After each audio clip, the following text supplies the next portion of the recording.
Hello and welcome to my fairy tale channel. My name is Jadwiga, your fairy tale teller. Today I'm going to talk about some of the symbols that occur in many, if not most, of our fairy tales. And understanding the meaning of these symbols makes it easier to understand the fairy tales.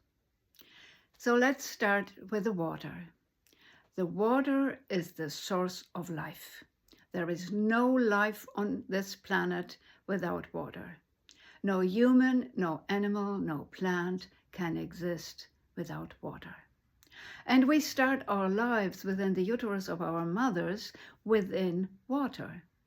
And later in life we are baptized with holy water, or we have the idea of drinking healing water, or some people believe in taking a bath within a special water makes them young and healthy and vital again. So water is really essential.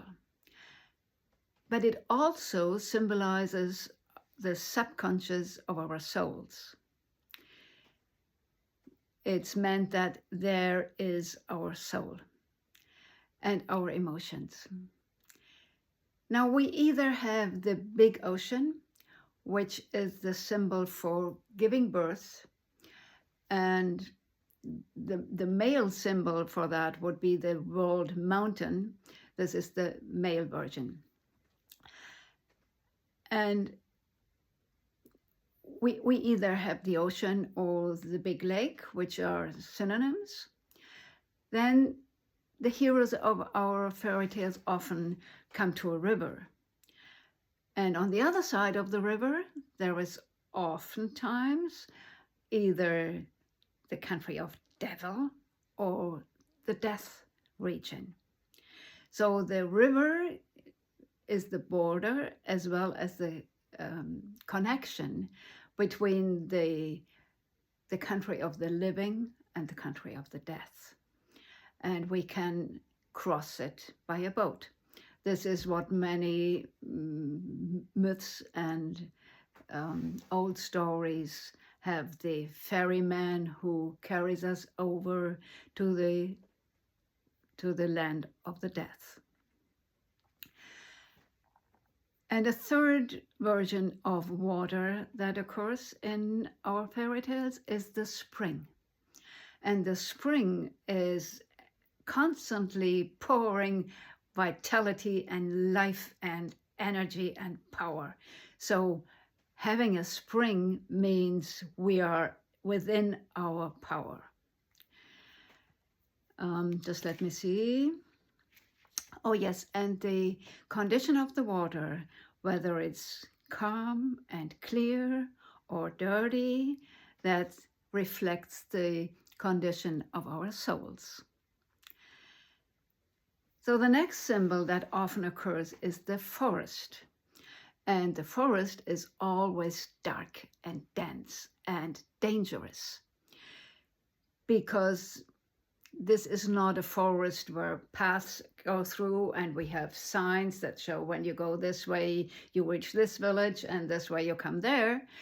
It's just chaotic. And we have to pass this forest.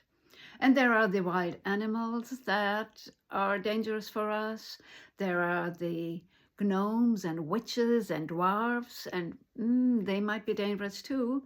And last but not least, the robbers. They also live in the forest.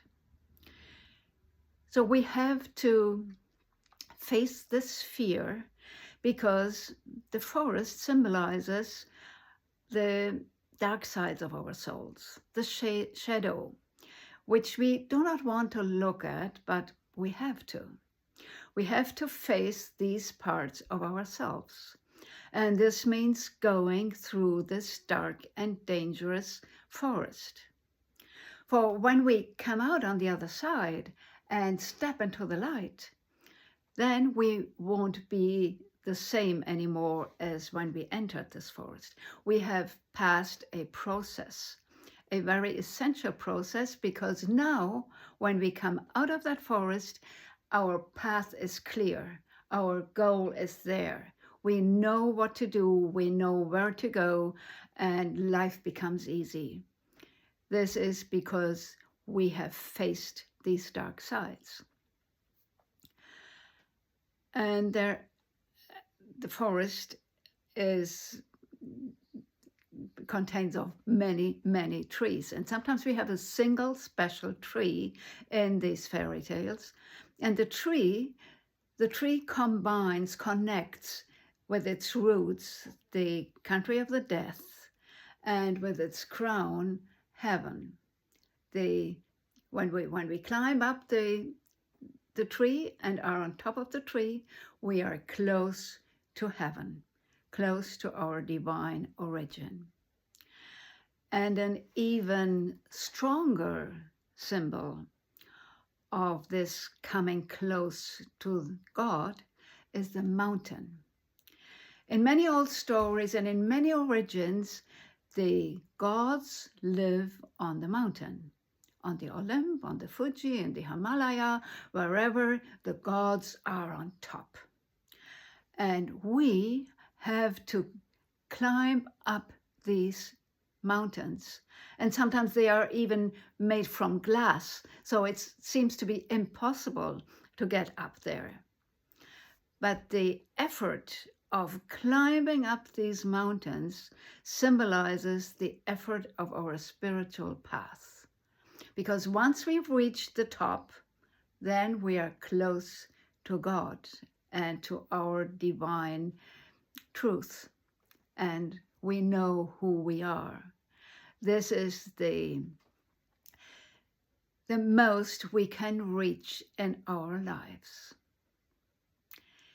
Yes, these were some thoughts of some symbols of the fairy tales, and I hope you enjoyed it, and give me a thumb and listen to the next video. Thank you. Bye.